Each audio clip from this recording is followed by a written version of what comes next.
Welcome to Phoenixes Rising from the Ashes into Purpose. I am Tennille, your transitional coach, here to guide you through your journey back to higher self, the being the Most High created you to be by revealing the mental weeds that have kept you repeating toxic patterns. Once removed, I give you the tools to heal those wounds and grow back in its place God's truth about you. The goal is to get you walking in your purpose and power.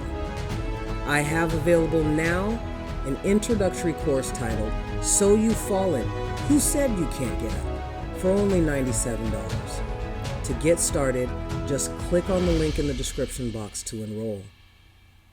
Also, check out the Cluster B playlist where I describe the tactics Cluster B disordered creatures use to break down their targets so that they're pliable. I love feedback, so never be afraid to leave a comment on this playlist or my Blue Phoenix Rising documentary series. Season 1 of BPR is detailing how I became homeless. Season 2 will be up sometime this year, 2021, so please have patience. Again, leave a comment and let me know if you can relate to these topics. Subscribe and share with someone who needs to hear they're not alone. Let's begin.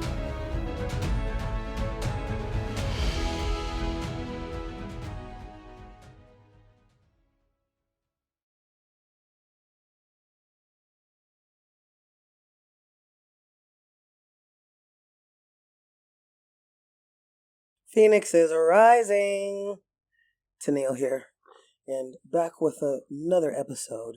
And actually, I've been trying to record gang stalking and witchcraft series on this specific experience I had for about 3 weeks, and it was not going. I'd lose the audio, misrecord it. I recorded from my MacBook microphone, which picks up everything. It is abnormally loud, and could not edit the audio to get background noise or anything out. So here we go. I'm finally ready to do it. So, and just let me get my blurbs out. So you guys can follow me on Instagram and TikTok, and that is Phoenixes Rising Academy on Instagram and Phoenixes Rising on TikTok. Also, please, if you'd like to give a love donation, I would greatly appreciate it. My Cash App is $BPR Media. Also, I am still offering a mini course, introductory course, called So You've Fallen, Who Said You Can't Get Up? And it's $97, but it's actually worth $300. And I'll explain why. Because with this course, it's not just one of those that you download or you go through it by yourself. I will be coaching you once a week for a month, 45-minute sessions that are usually $85 for a personal coaching session. So you can either do the course and get a coaching session, and if you want to continue, go ahead and sign up for a coaching session. So eventually I will be doing groups, but just getting out there and getting all this information out there for people. So please like, subscribe, and share, and smash the bell so you're notified anytime I upload new podcasts. And here we go. When I met Kristy, I honestly thought that maybe I had a friend. I didn't think that she was going to be another gang stalker, witch, cluster B personality disorders. Had no idea. I suspected as we continued to talk. And I regretted after I got to know more. And one of my, I guess, not letting my guard down, but being who I am. I'm a very loving person, and I've always been a motivator. And so, I'm just noticing as I go to work and I take the train, so I have to walk, and I'd walk past their place, and her husband are there, standing outside and, drinking a beer or just talking or whatever. And I'm like, oh gosh, I never get any weird vibes from these guys, no hostility. They keep to themselves. They don't really go, like, people where I'm at, they're always in other people's business. I mean, like, if I bring home groceries, everybody wants to come and see my groceries, but they know not to do that with me because I have very strict boundaries and I will cuss you out. So I made a comment that it was nice to pass them because I didn't feel uncomfortable when I passed them. I wasn't ready to fight, when I passed their place. And little did I know that it would turn into actually talking to the wife, Kristy, her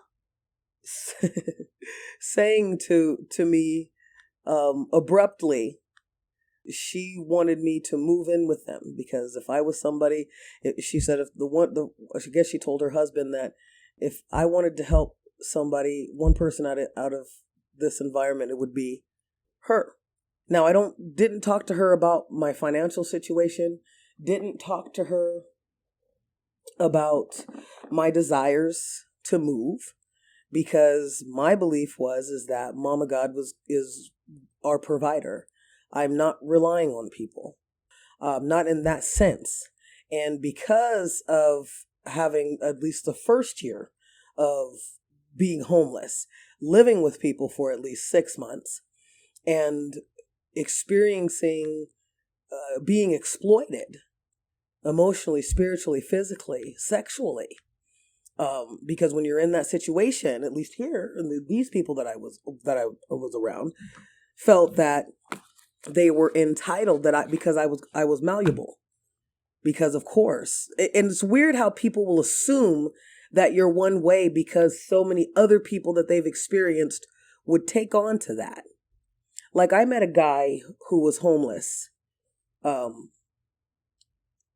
black trans female. So forgive me for not using the proper pronoun. But she said, man, I was living with people and, he said everything was cool. It was not supposed to be any sexual anything. And I come out the bathroom and, he's naked from the waist down, laying on the bed, expecting me, or he was laying somewhere and expecting her to service him. So it never got that vulgar, but I do remember turning somebody down by laughing in their face because I was so uncomfortable, because I was not attracted to this person. And it brings me to something else, how people assume not everybody that you meet, that you see a sparkle in their eye, is you're not attractive to everybody. Not everybody wants to sleep with you or date you. They're just being nice. Their spirit is full.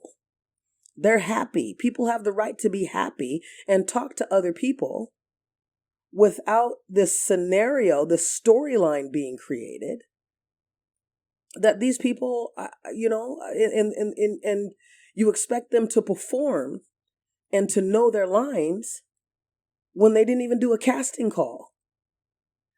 And that's what it was with Kristy. She, and what I would find out later is that she was using witchcraft to hone into my energy. And she was the first one. So there was a lot of firsts with her.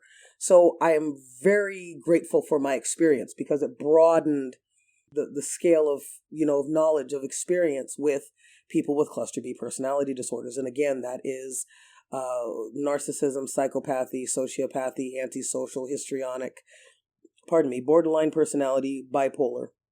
And I might be missing a few, but if you got one to a greater degree, you have all the rest of them to a lesser degree. That's why it's a cluster B cocktail. Go and check out my podcast on cluster B cocktail. And so she was the first one that I experienced who was like that. And so, giving a compliment turned in literally, again, not dating this married woman of 9 years with a sister wife who would have a baby and 4 or 5 kids, baby daddies. And, the list could go on. I don't know. But, that was her life. And that was not something that I was going to engage in. But it was the first time that I had experienced a gang stalker cluster B witch whose main specialty was lust, using love magic and lust spells.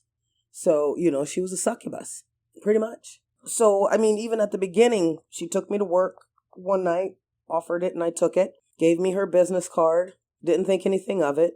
I honestly just thought, because she sells nails and Avon and stuff. And I thought, okay, well, maybe the Avon, so that's cool. Again, I never got a bad vibe from her, ever. Let me scratch that. There was one time when I saw her outside their room with another woman, and she was lighter skinned, but that could have been her sister. And she looked like she was doing security like me. But she looked at me, and for me, it was an evil, like butterflies in my stomach look, but also sent me into defense mode. Like, am I going to have to beat this woman down? And it sounds like I'm overreacting, but really, if you've lived in Sacramento, I'm not. You know damn well I'm not. This place is an insane asylum. Again, I never miss a beat. I looked at this woman, was taken aback by it, because I wasn't, I don't think anybody is ready for the amount of evil, even a grain of rice amount of evil to be directed at them. I guess it was a come on, because Kristy had done it, and I saw her do it. She mimicked whoever this woman was to her. And I don't know how long it was after that. But anyway, she mimicked this, and I was fed up. I cussed her out and let her know that I was not going to be one of those people for her to tangle with. And I had walked away saying to myself, I wish I'd never said anything to them. Was during the fall months, so we had the holidays coming up. Now, I'm always watching for red flags because, again, I live in where gang stalking is predominant. It's how the cities run. It doesn't matter if you're a politician. It doesn't matter if you're a cop. It doesn't matter if you're a 5-year-old little, boy or girl riding on your trike. It really honestly doesn't. From what I've experienced in the last 10 years, it does not matter. So anybody can be what I call Mr. Smith. So, some red flags started to come out. That was one, when she shot me that look. But what I saw is after she shot it and after she heard my reaction, she was embarrassed. So I was like, okay, that wasn't the worst. So, okay, you're obviously flirting with me, and I have no idea why since you're married. I've seen your ring, and I'm not interested. Because it was a holiday, so was another red flag for me with her.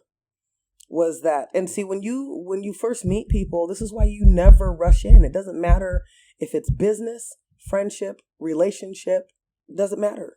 Take your time, because I will always take a step back, and people automatically think that I'm saying a lot because, but really I always tell people, I can talk to you for hours and still really not say anything.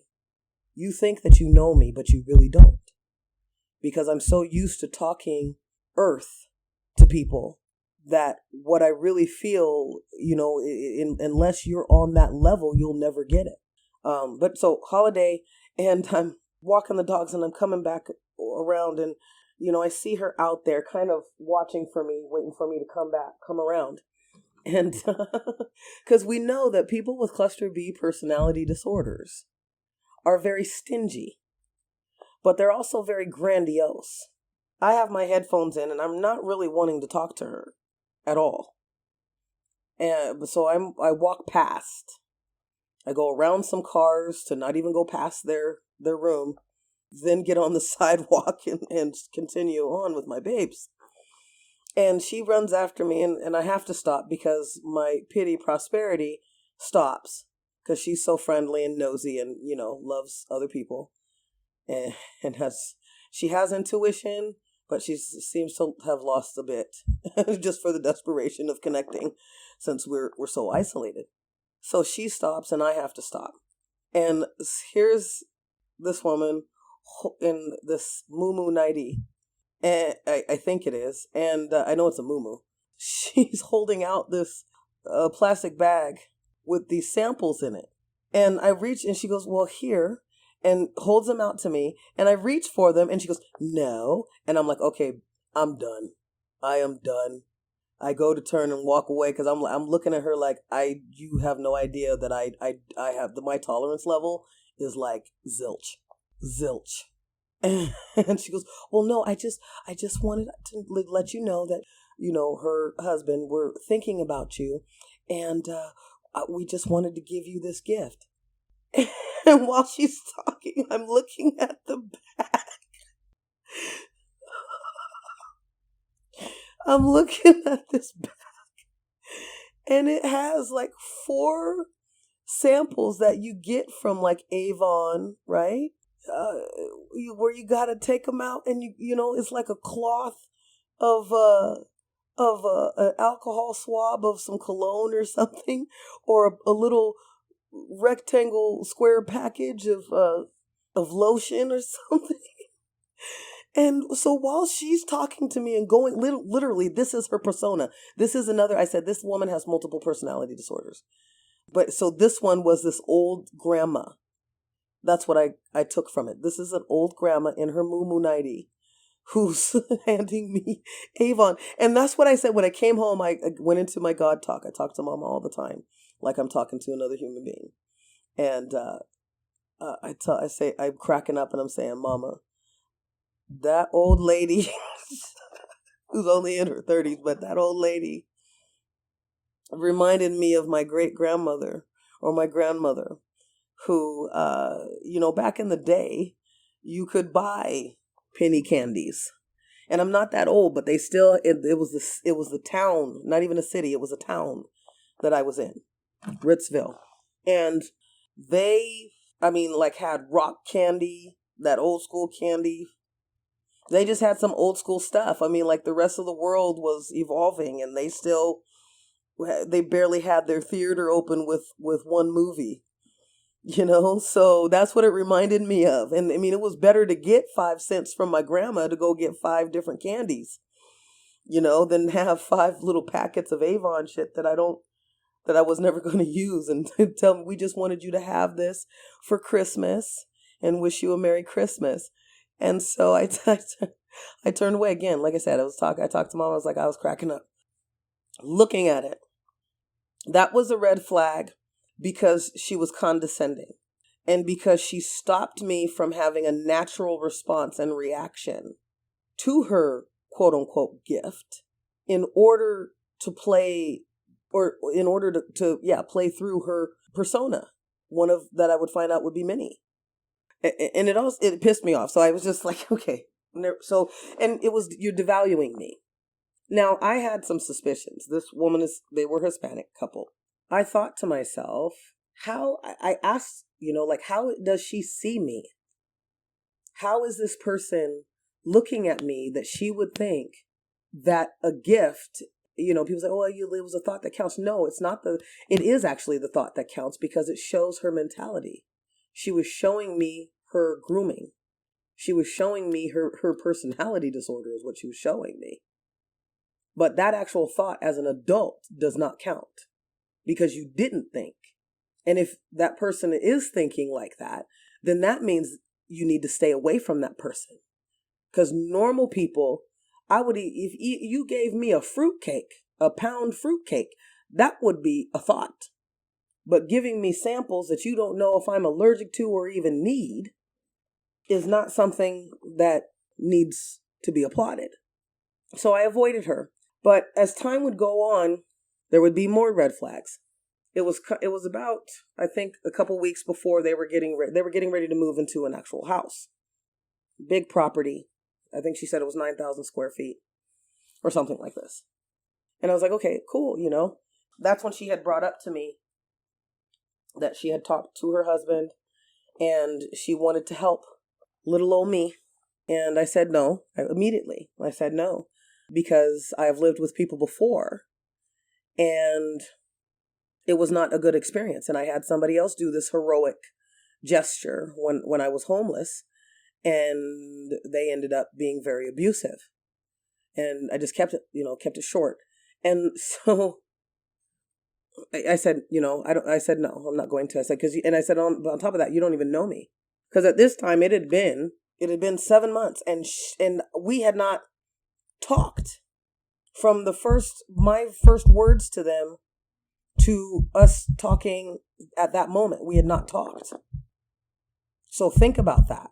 If I would have been toxic or desperate, which I am not and was not, I would have taken it. If I would have been right on the streets, like I was for 3 days and scared out of my mind with my babes, because I, had everything, what I'd known, ripped from me, I would have taken it. But not after 3 years on the streets with a job that pays very well.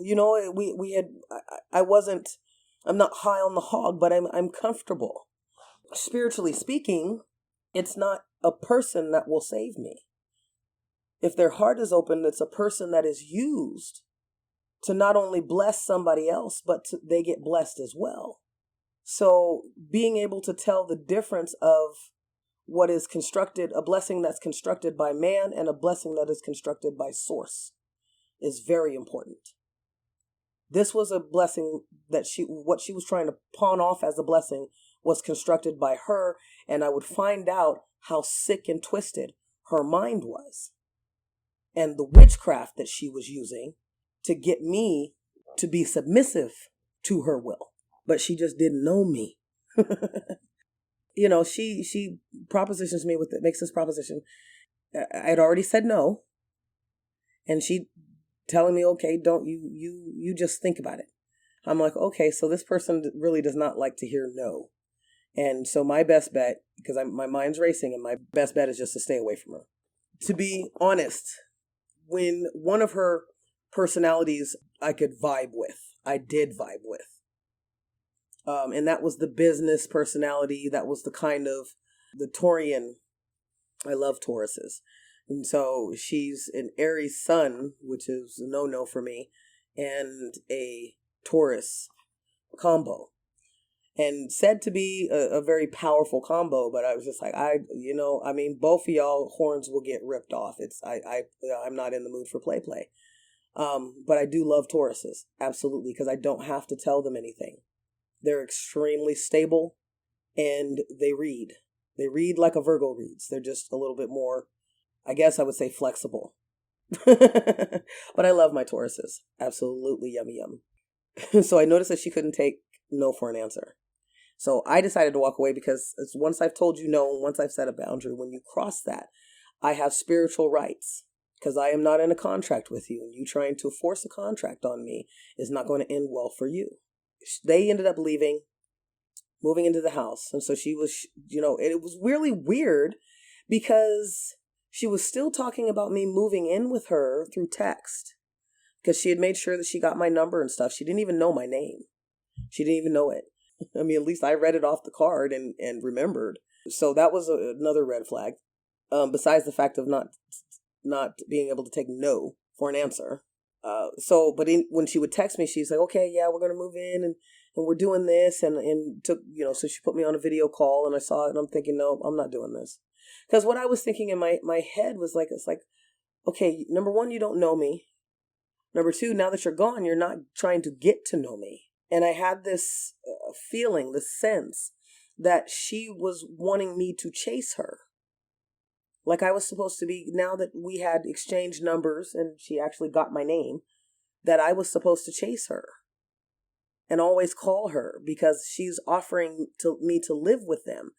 And I guess I'm supposed to be so desperate. I'm supposed to be calling her and finding out and I'm not that way. There's no reason for me to be that way. She reluctantly called and asked what I was doing. And, she was like, oh, I'm working out and da-da-da-da. I'm doing my walks and stuff. Another thing that I had realized with her was copying. Taking Lives is a good movie to describe, because that's, of course, somebody with a cluster B personality disorder that goes around taking other people's lives by killing them and then assuming their identity. She was telling me these stories about, well, I was in a car wreck and they had been living in the hotel for a year, she claimed. And I'm like, no, you guys have been here for about 2. And she just told me for a year. And I'm like, what the hell, dude? Why is she like lying about the time that she's been here? Because for about 6 months, I had been going into the hotel from the U-Haul that we were living in into a hotel for a couple days to rest, to actually take a good shower, basically just to rest without having people, surrounding my vehicle. And so, that was the other thing, just lying. But at that, so it was just, I thought, okay, well, she said she's been in a car wreck and she was bedridden for a long time. And I could tell sometimes she would go through these dizzy spells. So I was like, okay, well, maybe that's it too. And, remember, it's like with people with cluster B personalities, they're always saying that there's a trauma that happens to them. And sometimes, and this is why I believe a cake is a cake. Cake is a cake. They were going to be that way regardless of whether they were in a car crash or whether something traumatic happened to them. It's not good for anything that fragments one's spirit to happen to them. But those usually with people with cluster B personality disorders, that's an excuse. That's something that they use to bait people. Okay, well, this happened to me, but you have absolutely no fucking feeling about it. Olga tried that on me, and it was just like, dude, nuh-uh. Nope, because she was like that to her core, a sociopath. Like, there was everywhere she walked, everywhere she was, it was like the life, the love was literally drained. So she was walking, draining the life force, the prana, out of sentient beings. But yeah, she was working out, whatever. But I was like, so she had told me that because, after her car wreck, she was like, yeah, my husband and I she never called him her husband. That's another thing that I was always like, why aren't you calling this man your husband? And you've been with him for 9 years and you're not calling him your husband. And you're obviously flirting with me. And I have to keep reminding you via text, which I can download from my browser and make sure that if there is any problems, like, this is what I said. But she was fun on one hand. But to finish that, she started working out because she knew that's what I like to do. I would just go out with my headphones and walk around the block a couple times. Get in a couple miles. Because at that time, the gym wasn't open. And I had some weights inside. So, I was working out at work because they have, a dumbbell, whatever. So, but I would notice that all of a sudden she was saying, oh yeah, I've been doing this. But you haven't, though. You haven't. So anyway, she was showing me pictures of this place. And I'm like, okay, you guys are fixing this up. And you just told me that a tweaker lived here for a year and just moved out. And you're fixing it up. You and your husband, because that's his profession. So he's fixing it up. And so where she showed me that she wanted me to live was a shed shack. I actually think that it looked like it was a garage port. Put your car in. They had 2 sheds like this, or three sheds on the property from what she showed me in the video. And I was like, no, so here I am renewing my life and knowing my worth. And here is somebody who wants to move me from a hotel room into a carport that she says they might or could, reluctantly, mind you, her tone is, well, we could put a toilet or oven in there. So why the hell wouldn't you? Again, it was this back and forth of, I'm more superior than you, and I have this, and I'm dominant, and da-da-da-da. And I was like, okay, and I already, from everything else, I said, nope, I'm not moving in with you. And I said, you guys will have fun. I'm happy for you guys. I'm happy for you and your husband. And I also noticed that every time I referred to her husband as her husband, she would get quiet, like an angry quiet. Like she was saying to herself, stop saying that. She never gave me anything else. What I realized with this person is that it was like pulling teeth to get her to actually have a conversation. She surprised me one time when I was at work. I guess she was at her place or whatever, and she texts me, and so we're texting back and forth, and I'm like, you know what, I'm tired of texting, I'm going on break, just call me. And I noticed that she always wanted to do text, never talk on the phone. If I would call her during the day, she would talk to me, but she would be extremely irritated. there were a few times that I just cut her off. I was just like, I'm done, and just didn't text because I don't know her, right? Don't know you. You don't want to do the normal, natural thing of getting to know, where we fit in each other's lives. If, you still want to continue to talk and be friends. Every time she'd call me, oh, just checking to see how you're doing. Fine. And I'd let it go at that. Because I'm not going to you don't waste your energy on people who don't want to talk to you. That's an unhealthy person. That's a toxic person. Now, without even knowing that whether for sure, I said she has narcissistic characteristics. I'm not sure if she's full blown. Because a lot of people will mimic what they see of people that they idolize without having a cluster B personality disorder.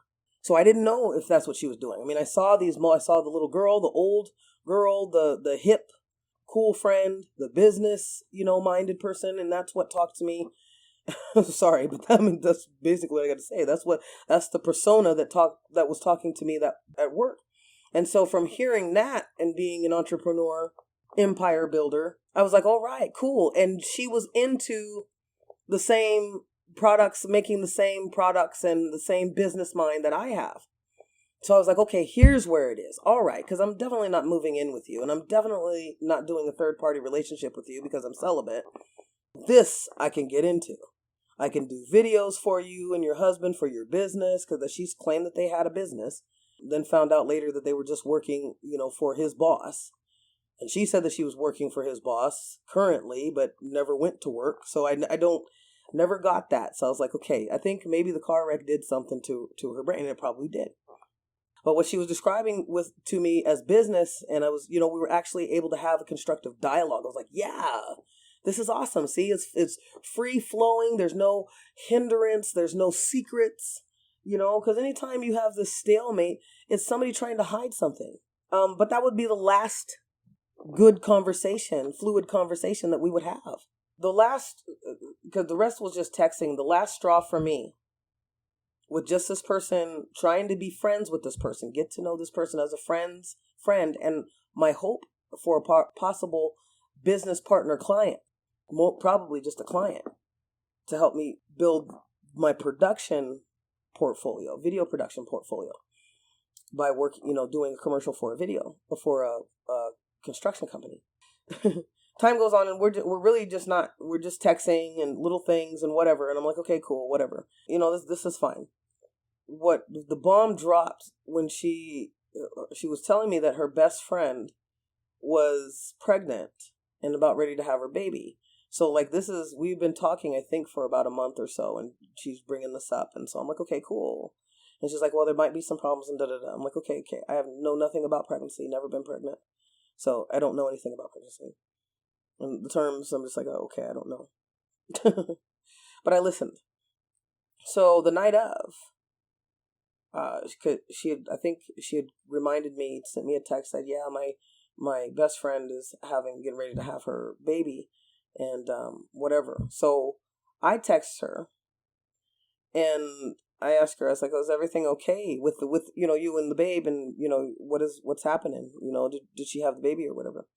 And she's like, oh, they're in labor. I'm here at her house with her son. And, we're just waiting on it. I'm just real happy because, she said, we're having a boy. Check that. We're having a boy. So being who I am, I start fishing. I said, oh, okay. So I said, is she at the hospital by herself? And she says, no. And that's it. And I can tell by the energy on her text that she was mad that somebody else was with her, which would have been her boyfriend or husband. But while we were talking about her pregnancy and them having to do checks up and there's a little bit of a scare or whatever, she never once brought up this best friend of hers, husband or boyfriend, because they didn't live together. I said to myself, so there's times where your guides, especially if you're a little loopy, because I have to admit, after our first real good, genuine talk about business stuff and, just other beliefs and spirituality, I had my hopes up. And so I think that I was still reaching for that. And my guides were around me because I kept hearing, nope, that's not right. That's not her best friend, because I was still fishing. So I said, how long have you guys been together? Now I use the term, how long have you guys been together? Now for me, I listen to words used and how they're used. I love etymology. I love getting to the root of a word to get the authenticity of what is actually being said. Because really, if you break down our English language and somebody says a sentence, you break down that sentence, what they've said is not what they meant, is not what it means, if you're going down and breaking down the words. So anyway, I said, what I said, and she says, well, it's 21 years going on 22. And I could tell, again, by the energy, that she was extremely happy about that. So she wasn't happy that somebody else who helped her best friend have the baby was with her. And I mean, as a best friend, I would, understand the dynamics. And of course, I'll watch your other son while you and your boyfriend or partner go to the hospital so you can have your baby. But my guides were like, nope, that's not what she's doing. That's not what's happening. I mean, they were literally screaming at me. This was not like soft, see for yourself kind of thing. This was, no, this is not what's happening. This is not who this person is to her. She's lying. And I could actually feel it in my spirit. And I hung up. I said, okay, you know what? I'm going to let you go. I got to go back to work. She was like, okay, thanks for texting me. That means a lot to me. I'm like, whatever. I'm upset because if you who have survived these or are still in these relationships with these cluster B personalities, it is so frustrating to be lied to for no reason, and not lied to like a skillful adult, if I had a choice, but lied to like a little child. So for me, race was beginning to play an issue. From the little sample packet for Christmas of 4 little Avon things to now, and I said, you know what, I got to let this person go. And so it was the first time that I had felt like this, where emotions were involved for me, but I was at a distance because the plates weren't sitting straight on the table. There were too many personalities.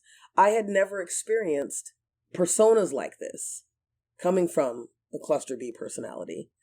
I had never experienced compartmentalization, which is what cluster Bs will do with people that they are with.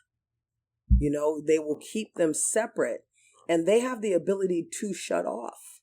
And with her, just when they were still living in the hotel, I'd pass and I'd think, okay, we're being friendly.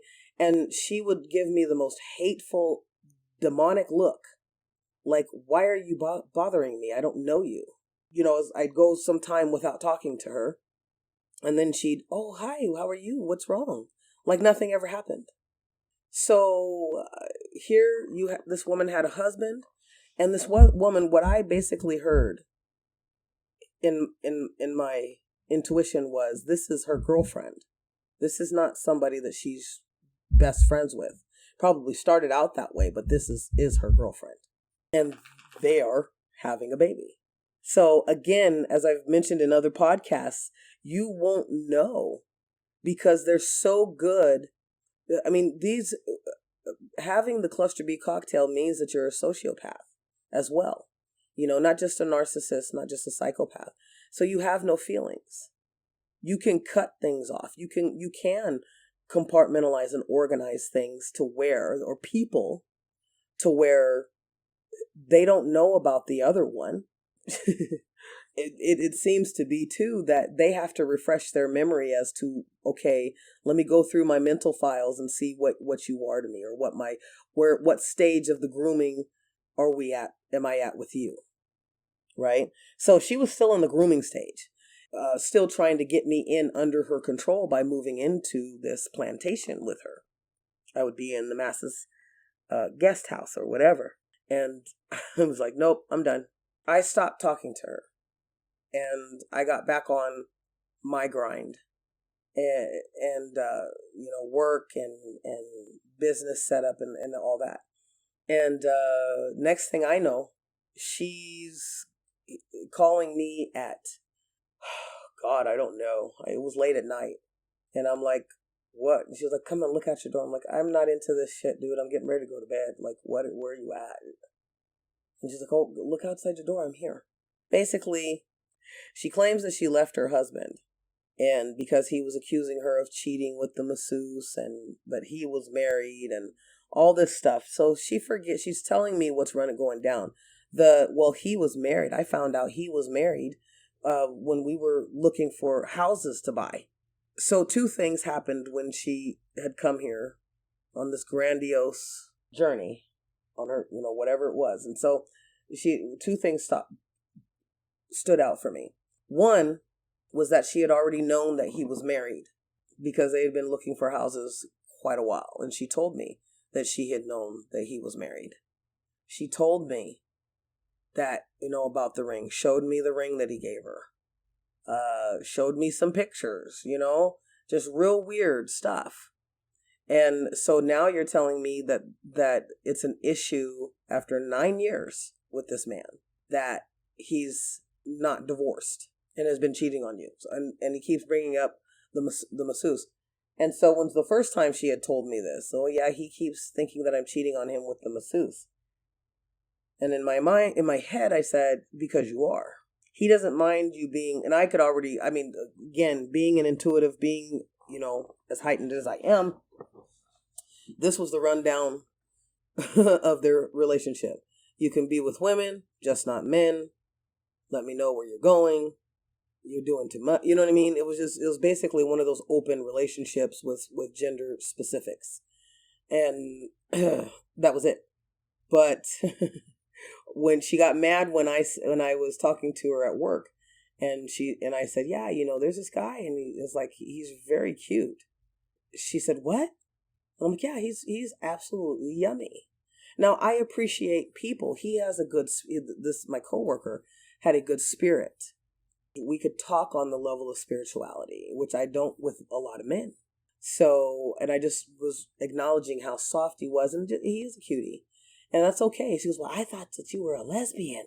And this is where she, when their plans are threatened or interrupted the slightest, they can lose it. And she goes, well, I used to dyke for a while. And I was like, yeah, duh. To myself, I'm like, yeah, I already knew that, dude. She said, I used to be out there lesing out. I was like, okay, well, whatever. So I didn't think that I needed to explain anything to her because she was not, in my opinion, a friend.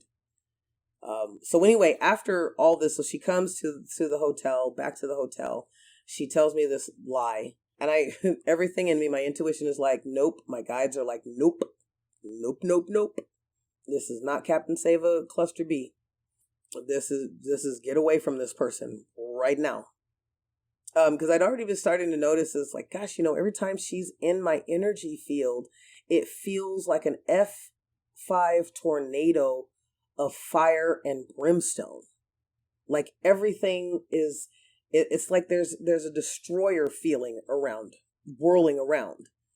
And I got tired of being in her, and that's why I was like, I'm okay with just, texting you. Because I really don't want to get any closer. And because I would realize that I have to keep picking myself back up. I have to keep, kind of mending what's been damaged. And in such a short time, she ends up leaving. I think it took 2 days. And I already knew she was going to leave. So I told her, because testing her. And she had taken me out to a brunch after I wasn't talking to her because I'd cut her off. I'm like, okay, I'm just going to go on with my life. And all of a sudden she called and she was like, hey, let's go out to lunch. Mind you, again, red flag. I made plans when I was thinking, okay, we're going to build a friendship, business relationship. So I made plans to take them out to lunch, her and her husband. And if they, he could help me do, because she had said, just call anytime if you need a ride or whatever, because I like to drive. And then when I would call, the biggest was when my fur daughter was sick. She was hurt. And I was taking her to the vet, and the vet was making her worse, my local vet, where I could walk to it because I'm not mobile at the time. So I'm like, okay, call hers. And this is like, was like kind of had a sense of pleading because this is my baby. I mean, I've had these babies since they're rescues and they're my family. And this creature who had made the offer said, nah, well, you can go to this vet up here, which was by her. Now, she had been trying to get me over to her place for some reason. Now, that's 45 minutes away. You're going to drive. It's about 30 to 45 minutes, depending on traffic. So you mean to tell me that you're going to drive all the way down to where I'm at, take me to your place, and then drive back instead of just coming, hanging out in my area, catching up, whatever. It didn't make sense to me. But here I am. I'm asking you to help me with my daughter because I'm not mobile. And I could hear her smirking in silence on the phone while she's listening to me. She's enjoying that my baby's in pain, that I'm in pain because she's in pain. She's absolutely enjoying it. And so when she came to the hotel, she didn't come over, but she came over to my room and was like, oh, I'm here and this is what happened. Sad story, right? Because cluster Bs always like to play like they're the victim. Basically what actually happened was her husband kicked her out because, and she had what she had with her, all boxes or whatever. It filled up the hotel room. So she was like, yeah, I just left him. No, he kicked your ass out because he actually caught you cheating on him. That's why. He actually caught you cheating with a male on him. So she leaves the hotel because I told her before that at least let me know because I wanted to test that this was like going to be the final thing. And it was already a final, but I was like, okay, this is where I'll like really have to put my foot down, get the bat out if you don't want to adhere to my boundaries kind of thing. I says, go ahead and take. So she had already been gone, actually. She was gradually moving her stuff out. And what was the freaky thing was that her husband was just in a car accident that she watched. Keep this in mind because I'll roll back to it. Husband was in a car crash. Driver ran into his truck. She's a car or so behind, she says. And she saw the whole thing.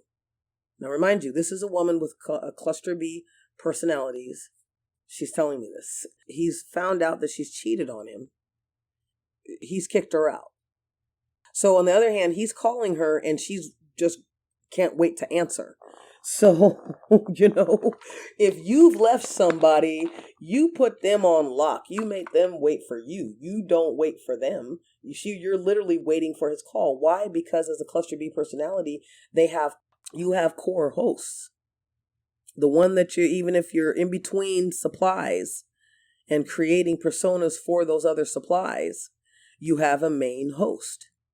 And he was her main host because as a carpenter, as a construction worker, he was making good money. And she didn't have it. I mean, she did DoorDash or whatever, but she really just, what I saw in her is that she couldn't mentally take having a job. She just couldn't do it. She leaves and whatever. And she texts me, but I'm already knowing you've been gone. You went back to your husband. And I took it as another grandiose thing to try and get me to feel sorry for her, or because I hadn't talked to her for 2 weeks.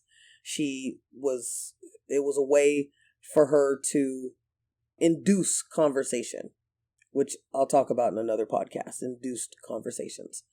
So, but she was mad because I wasn't allowing her to compartmentalize me as she had her husband, as she had her quote unquote best friend, as she had the masseuse and whoever else.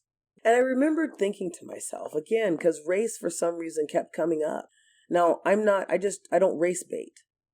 I don't. But race for me kept coming up with her.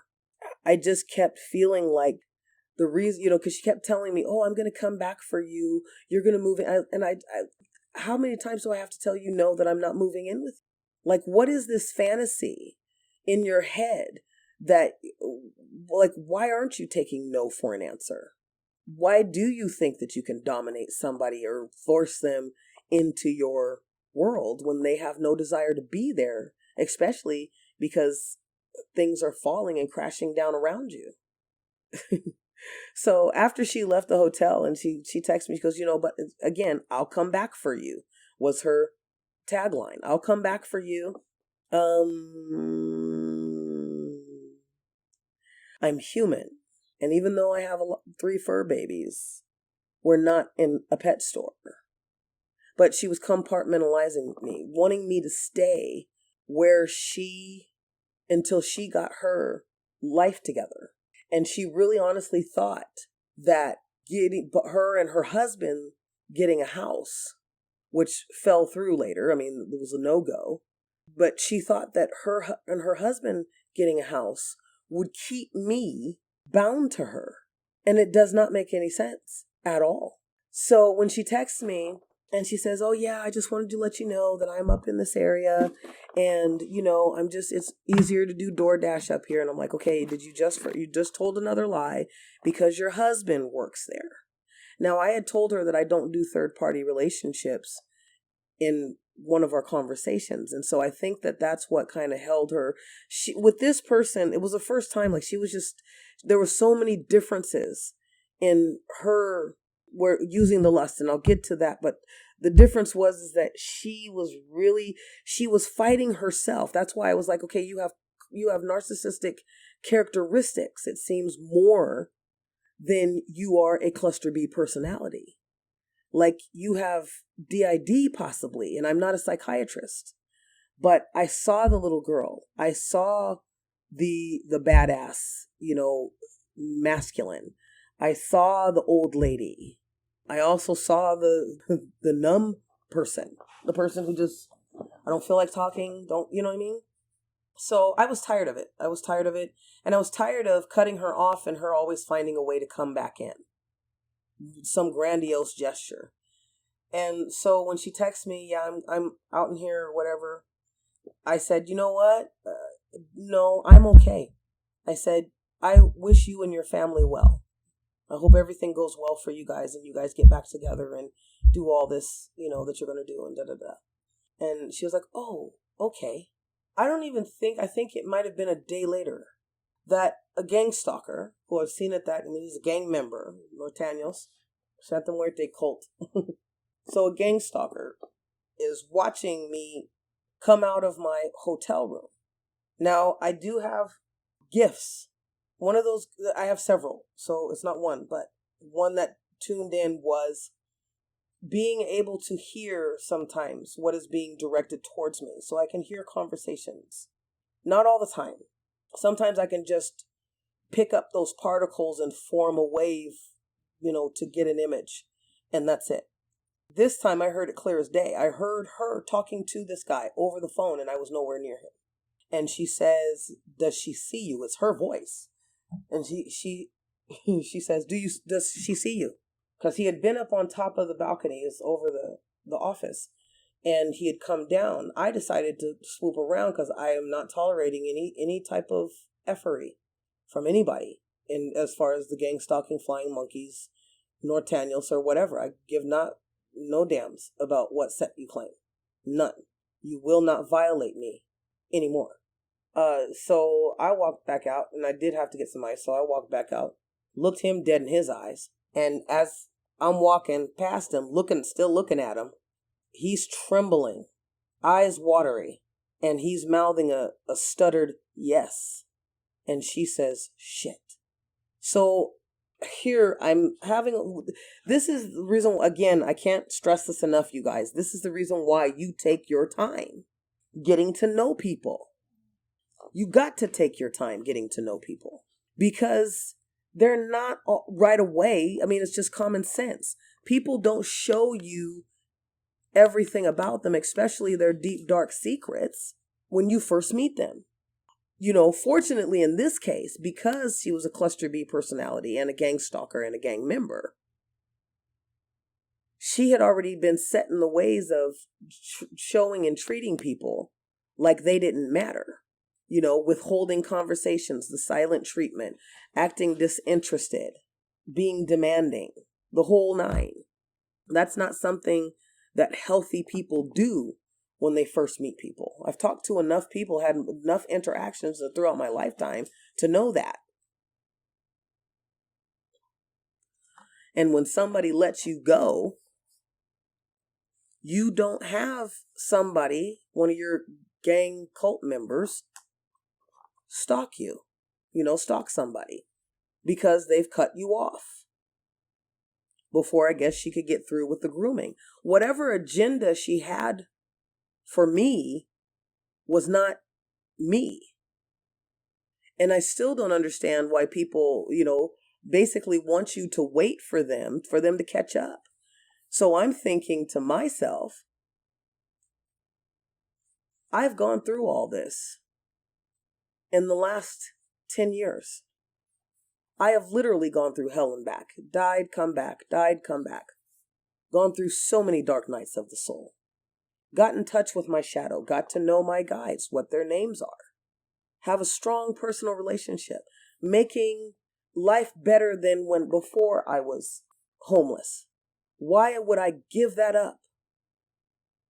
To go back to old behavior as if I hadn't done the work to somebody who wants to hold me hostage on their plantation and expects me to stop what I'm doing, stop my progress, so that they could pretend as if they're above me once they caught up, or once the pieces, that they were trying to put together. In her case, she really wanted to move me into a house with her, which is not normal.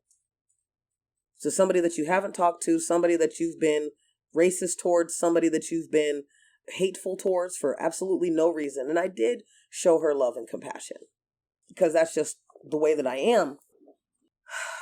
So, and I have to take a big sigh because this person, that the little girl persona is what got me with her, because there's somebody that needs help still. And she's so fragmented.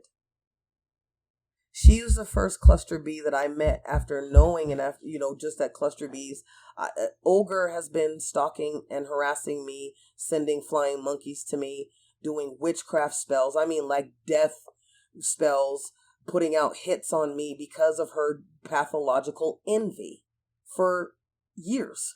And this was, so I know this one can't change. But when I met Kristy, it was like, okay, there is a yearning in her. It's like Dr. Jekyll and Mr. Hyde. There's, Hulk and Banner. She wants help and she wants healing. There's a part of her that does, but I'm not the one to do it.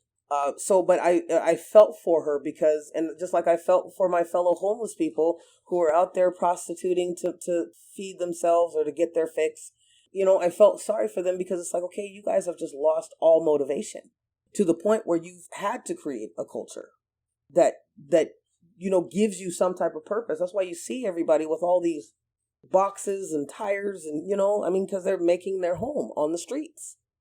And I know for Sacramento, they give no F's about homeless people. And it's not anti anything, but that is their agenda here, is to move immigrants in, because they have been taking over any new housing that comes to Sacramento. Unless you are involved in the gang stalker cult, then you get some freebies. Besame Muchos or Reyes Meats, can help you out late night after they're closed. Give you a whole bunch of meat to distribute to the cult. Seen that. So that's what really tore my heart up, because I was like, gosh, there is something in her. With other cluster B personalities that I've met, there's like, everything's gone. Everything's gone. There's no light. There's absolutely no light. With her, I saw light. And that light was so bright. Boom, man. And they gave me a vision. They said if she would have chosen another path, that she would be on the same track, because she has a business empire mind and she can get it done. And the vision that I got on my mental, spiritual screen was her name on the sides of buildings. So they're revealing this to me. And I'm like, you know what? I'm grateful that I met her, because it shows how complicated dealing with, cluster B personalities is, and how you really have to break it down and take your time, because every cluster B is different based on environment, based on, upbringing, even based on, race or culture. So, but it hurt me, because I was like, gosh, but I can't. I help people who are ready. I help people who are willing to do the work. I help people who are already on the path but just need some support and guidance. Need a soundboard, somebody who's not. I used to have a mentor who told me the best way to get advice is not to go to somebody who is intimately involved with your situation. Go to somebody who's not, because they have more clarity. They can have, you know what I mean? They're not attached to it. They're not attached to you, So anyway, so now finding out that she's a gang stalker, she's a part of this cult, she's a part of the gang, Mexican gang, what I've been dealing with for 10 years plus. So that's when the pieces all started to come together. So the reason why she was thought that she needed to be my hero was because gang stalkers keep track of their targets. They keep track. Here in Sacramento, there's many message boards. Because of technology, you can communicate certain things, what you want, the information, so even sending pictures. So I've had people create situations, be recording it. I have a picture of a guy that I would later see created a situation with me and my dogs with a crisis actor.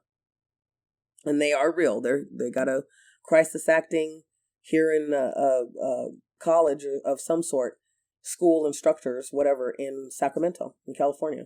And they go out and they do their crisis acting. And he posted that for everybody to see, so he could get street cred. Bullying. Oh, I bullied this person. Look, she's not such a badass now, But that's also when I made my declaration to rise like the phoenix. Ergo, the name. And I have. And continue to. So with her knowing, I said, oh, you've known about everything that I've gone through. Everything that's happened. So that's why she thought that she was going to save me, quote unquote. Another reason why she didn't ask me any questions, because she felt, and a lot of these cluster Bs, I mean, depending on what kind of cluster B you got. Unfortunately, I have the lowest of the low cluster Bs, where they don't know how to communicate authentically at all. At all. Like, they can barely get a sentence out. They can't do a back and forth, reciprocation, or they can't hold that. I just want to talk. And that what I've realized too with the cluster Bs that I've come in contact with, they don't want to have conversations with me. They want to talk at me. So it's forcing me, because they've already read my energy and they know that I'm a healer. So you're inducing me to heal you and to be your counselor, to be your mammy. And I remembered with Kristy, there would be times where I would just say, you know what? I'm not your mammy. I'm really not. So again, that's where the race came in with her. It's like, I'm just not this person that you're trying to make me out to be. I can't be that. But so that's why she didn't try and get to know me, because through her cult, through this gang stalking, she felt that she had all the information that she needed on me. But she didn't want to tell me that she was a part of the gang stalking. When the cutoff was real, that is when things started to get real dirty and real ugly, and I know what I just said, but the real cluster B personality came out in her. The real vengeful, oh, how dare you cut me off, because I have been doing this to men, and I guess women, lesbians, for years, and they've never turned me away. That's when the lust and domination spells started to flow to me, and I'm having to clear them away and block them. And I've already described that in another podcast, the Strategies podcast, Strategies of Control. And that was her whole thing, because this cult, this Hispanic cult, that's here in Sacramento that everybody is utilizing. So you have a core cartel that is helping the rest of the gangbangers, the cluster Bs, the gang stalkers, to have domination through witchcraft. And this is the Santa Muerte stuff. This is the darker stuff. I saw on TikTok a couple days ago. This guy did a little short talking about, what do you cast spells? Do you sacrifice animals? I'm thinking, yeah. He said no. I said yes. They do. These guys here do. I know with Santa Muerte, from what I was told, with Santa Muerte, you have to have an exchange. And they keep trying to glorify this Catholic created demon, hallowed, thing as Mary Magdalene. And she's not. It's not. It's a skeleton. You don't even know the gender of this deity that this thing that these drug cartel, people worship. You don't even know. But I know I was told that you have to do an exchange, and I think she reluctantly told me that. So they are sacrificing, whether it's an individual that they're sacrificing, because gang stalkers, the whole thing not only do they feel disrespected, at least in my area. Now, in your area, it could just be because of your political views. Could be because your husband or wife was involved, and now they want to get back at you, and they found out that this is what they can do to get to you. In mine, this is a gang, a Mexican gang that is influencing this. Again, not anti anything, just facts. So, she's involved in this, and knowing that there has to be an exchange. So their whole purpose is to kill you or have you kill yourself. And that makes them feel powerful, because by that they've sacrificed to whatever demon Santa Muerte, and they get blessed. So they here in Sacramento, they walk around as if they own everything. The cops don't even put fear into these guys, because some of them are a part of it. I have seen 2, or actually 3, who are a part of it. So anyway, knowing now that's like, okay, you're into this, and then you're sending me witchcraft, you're sending me love spells, and I could hear, and the reason why I can hear her so clearly is because she is so succinct with her intention. She's like, literally all that energy is going into her intention when she's doing a spell. So I know on a full moon, she was doing a love spell, and she was excited about beginning to do it. So I know that she sent me a domination love binding spell. And I know that she's continued to work on it until that stuff started coming back and manifesting in her life. I play no games. And again, send that stuff back. You didn't ask for it. That is not a part of my prayers every day. That is not a part of my prayers. And that is not coming from source.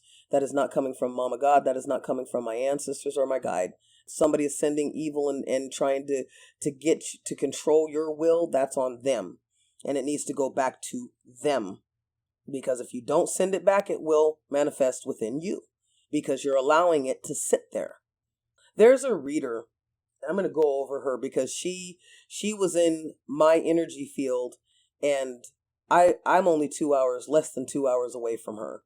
And it's taken everything within me not to go, because I don't play that game. It's like, if you know what the rules are of your chosen practice, then don't violate other people.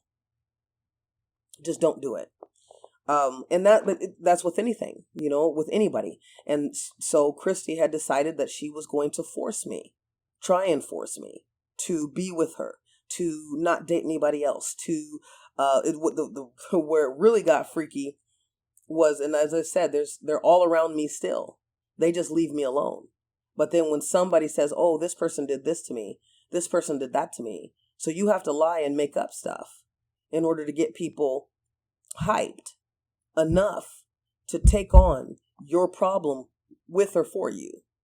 So I had some friends that I was on the streets with, and they came to live in my building. And so we were kicking it. I was like, gosh, and so it was a blessing from Mama, because she was like, yeah, this is what you really need. I was like, okay, cool. So it was a distraction. And also I was having another flying monkey who was trying to get their bid in. And so it was good. It was good. And we were talking and going out to eat and stuff like that. And I was just enjoying myself. And people were telling her she was watching or something. And she would always get mad that I was talking. So she would send people over, and I'm like, where the hell are you? But I've just realized that she was remote viewing, or astral spying is what I say. Or people were texting her saying, hey, this is this. Because I would be out there talking to him, and I'd see some Mexican guy in Nazi color gear. And he's looking at me. He's making sure that he's eyeballing me. I don't belong to anybody. So that's what gets irritating, because I've also, when I was on the streets, and there was a beautiful woman named Suzanne, and I was telling her about this gang stalking stuff and my experience with it. She told me straight out, it's the Nathaniels, because they run everything here. So she said they felt that they wanted to put you on. You didn't want to be put on, because everybody who's new gets put on in some way, shape, or form. And if you don't get put on, you get harassed. Basically, it could be a death sentence for people. So she was the one that let me know. And then her girlfriend, who I didn't like, but her girlfriend had dated one of these Nortaniels, male, and, had kids by him and all this other kind of stuff, but he was sexually, anyway, long story. She said that they don't stop following you because they still see you as their property. Now, again, look up collectivist, narcissist cultures, right? And we have a lot of Hispanics here. Not saying that all of them are narcissists or cluster Bs, but from what I've seen, what I've experienced, and dealing with the last two who have been absolutely horrible, the last two who have had no problems with going and using evil magic, like going to some core to conjure up, I don't know what type of demons that I have seen out the corner of my eye, the energy that I have felt, gratefully been able to clear away, but still had a loss of life in my family because of it. So it's real, but I noticed that these are two Hispanic LGBTQ who immediately have gone to using witchcraft, whether it be Santa Muerte or whatever. It's your intention for it. Now, I don't have to do any rituals. All I have to do is focus and be firm. Show my resolve that this is what I want. This is what I will have. So I've never, if I'm doing it, it's usually in chanting my mantras and just having a quiet space. Not all the time throughout history have people been able to have, everything that they've needed to do, quote unquote, such and such ritual. So, but these fools, they'll do it. They'll go out and, okay, you don't want to be with me.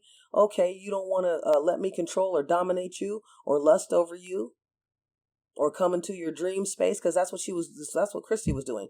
When I block her from me, my energy field, she would wait until I was asleep or too tired at work, and I would feel her presence, and she would be sitting there with me as if we were together and on a date night or something. Again, this woman is married with a common law marriage, but 4 kids, baby daddies, sister wife. What the hell, dude? So that goes to show you how off kilter these cluster Bs can be. It's, and it's, and I don't understand either. It's like being mad at somebody. Like Ogre was like this too. Being mad at me because I'm not supplying you energy. I'm not fulfilling your I see right through you.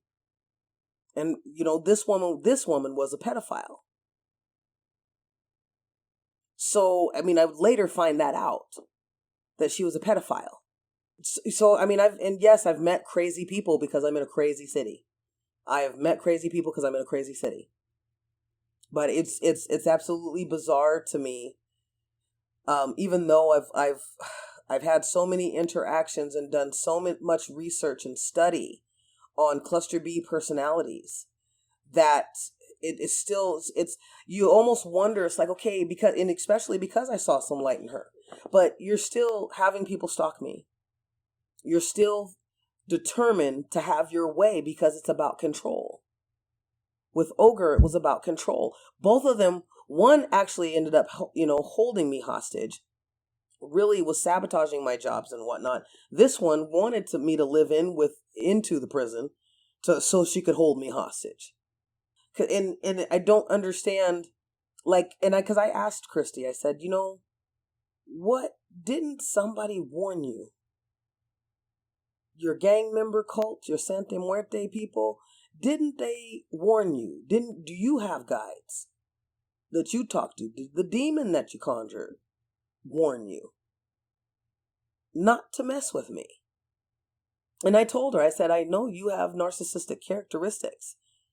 That was the last text that I sent her because she was really on my mind. And I think that was more about her obsessing. Another thing too that these guys do is transpose their emotions to you, whether it be an actual real emotion that they're having that they want you to know that they feel because they want you to pay for it somehow, or it's just the energy that they're mimicking because that's the state that they want you in. So she had been doing that for a bit. That's why I think it was because she was sad.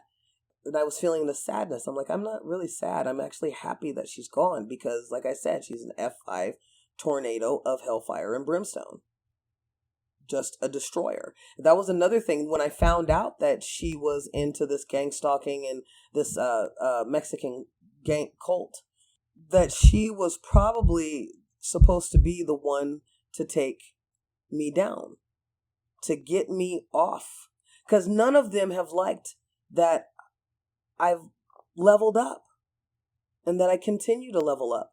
None of them have liked it. They've all been mad. And because they're afraid. It's like there's this look of fear and bitterness. I was at work the other day. I was getting off work and I went over to this little home mom and pop grocery store or convenience store, whatever, downtown. And I went in there because I wanted to get a breakfast. Hispanic guy and black guy. And when I walked up to him, they were like, because he was blocking the door. And I'm like, why are you blocking the door? So I guess there's a line. I'd gone in there with multiple people in that store before and there was no line. So I didn't expect there to be a line. I wasn't trying to be rude, but I was like, dude. And so I literally gestured for him to move as if I was parting the sea. And I felt so bad about that later. I am not the type of person to bring unnecessary wrath upon people, even if I know that you deserve it, because that really is the universe. The only thing that I will send back to you is any type of witchcraft or negativity that you are directing towards me. If you are trying to get me to feel your emotions and your feelings when I do not feel them, when it is not within me, I'm not sharing that because there is no pain, there is no depression. I'm actually in a state of gratitude. I'm in a state of peace and calm. Then yeah, I'm sending it all back. But yeah, I felt bad. But they were looking at me. They did not want to look at me. He was talking under his breath a little bit, trying to cuss me out. And it's the thing, like I said, with these gang stalkers, it's amazing how many people are involved, or at least how many people know about what you've gone through. And I don't know these people. I don't know where these guys live. I don't even know their names, but they guarantee you they will know my dog's name and they will know my name.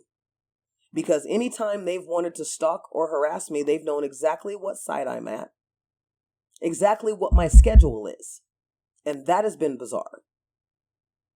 So anyway, I thought that she was the one that was supposed to take me down.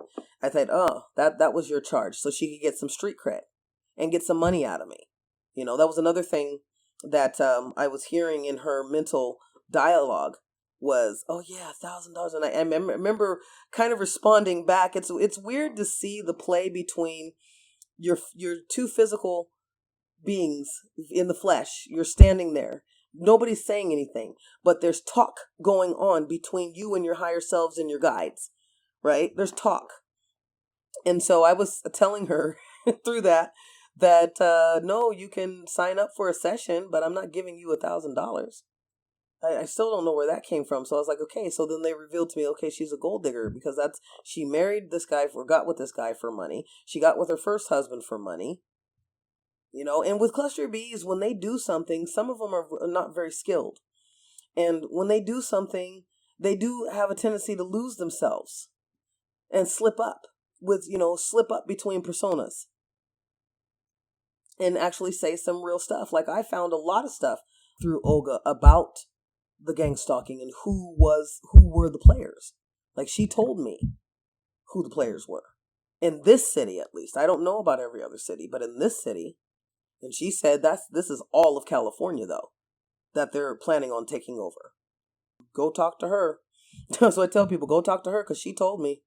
Anyway, but I wanted to bring that up because there's different types of cluster B personalities. And also, when you're dealing with negative entities and negative forces who do not want to see you grow, do not want to see you living in and glowing in your purpose, to setting other people free, to helping other people, to showing people that we don't have to live this way. We do not have to live under any type of oppression, whether it be racial oppression. And I'm not just talking about BLM or anything, or even LGBTQ. I'm talking about those sectors also being a form of oppression. So while I'm fighting another oppressor, this oppressor is here telling me that I can only say this, or I have to be for every black person no matter what they do, because this is the pattern, this is the template that has been created for us, and we can't step out of that box. And so it's a toxic. If you've noticed, think about your age and reflect from the time you were born till now. You will see that every pattern has been repeated, just in a different scene, just at a different location, different actors and actresses. Right? It's repetitive. So there are different energies there are energies that are trying to keep us down. And I think that sometimes we're tested depending on how far we've come as to whether we really truly, and it was so clear for me, again, because I did the reveal, the heal, the grow and show, which is what the showing is, doing these podcasts and sharing my experiences with you guys, so that you know that, yeah, this stuff has happened. This is real. People, gang stalkers use witchcraft. Cluster Bs use witchcraft. They make pacts with demons. With Kristy, I actually saw a black evil mass and the little girl. That's why I said Dr. Jekyll and Mr. Hyde. So she was fighting. She's battling. It's important. It's important to do the work on yourself, because if you don't do the work on yourself, and if you don't know to take your time. See, when Kristy was again doing what I'd already experienced with Ogre, I recognized it. So it's like my spiritual mother had said, hey, when you go through something, you never have to go through it again. It's not that you won't have an experience like that, but you never have to go through it the same way, because you've leveled up, you've grown from it, you've learned, you've processed it. So I wasn't going to go through it with her, because I know when you get a taste of healthy, you don't want to go back to eating poop. When you get the taste of something real food, you don't want to, and gourmet food, you don't want to buy from the Dollar Tree. I don't care what new stuff comes in. You don't want to go there, because you eat that gourmet food and then you taste that Dollar Tree food and that tastes like shit. So take your time in relationships. I see these guys out, I want to do this and I want to do that. And hey, I'm looking for this and I'm looking for that. Look for yourself. Because while you're on your healing journey, and as you grow and level up, your energy is going to change. So because it's going to change, you're going to attract other people. And I will say this, that since my energy has changed, but my environment has not, I'm attracting people who are energy vampires. I mean, they don't get too close because they know you can't drink from me. I charge. You don't got the money? Kick rocks. Kick rocks. Anyway, yeah, with her again, it's there's different kinds. So you take your time, because again, why? Not everybody is showing you the real authentic selves. They got masks, and some of them got a walk-in closet full of masks and costumes. And if you don't take the time, you're going to get trapped by one. And all of them are going to have their way with you. If I wouldn't have done my work, because I wrote out who I wanted my soulmate to be, the characteristics of a soulmate. And I'd been reading that over and over and over again. So I already knew. I had been writing and listening to my positive affirmations while I go to sleep, to reprogram my mind, to enforce that this is a new life. This is a new authentic me that I am going to express to the world, come hell or high water. And that I am not going back to a poverty mentality. See, dating somebody who is toxic or allowing toxic people into your space, it signifies a poverty mentality. Because you don't think that you can get any better. You don't think that you can get what you want. And it's not just what you want, but when you raise your vibration, when you shed the inauthentic self and you raise up the authentic self, right? When you raise up your authentic self, it's a need for you to have another being that complements your spirit. If they complement your spirit, they're going to complement your future. You want somebody to build empires with. You don't want somebody who is, an expert at getting EBT or hustling this or hustling that. You want somebody who believes that I can have better too, just like you. One thing that I noticed about Kristy, and one thing that always came up with Ogre, was the self-esteem. Ogre would say, we have self-esteem. She always had to include somebody else in her fuckery. Like, no, I don't. But with Kristy, I could see it on her face that she just didn't feel worthy. Not all the time did she have the mask on. I saw a little girl who was still in pain. And I've never seen that. I actually saw her little girl still in pain, being swallowed up by this evil demonic mass. So do your work, people. If you want me to help you do your work, click the link in the description. DM me if you have any questions.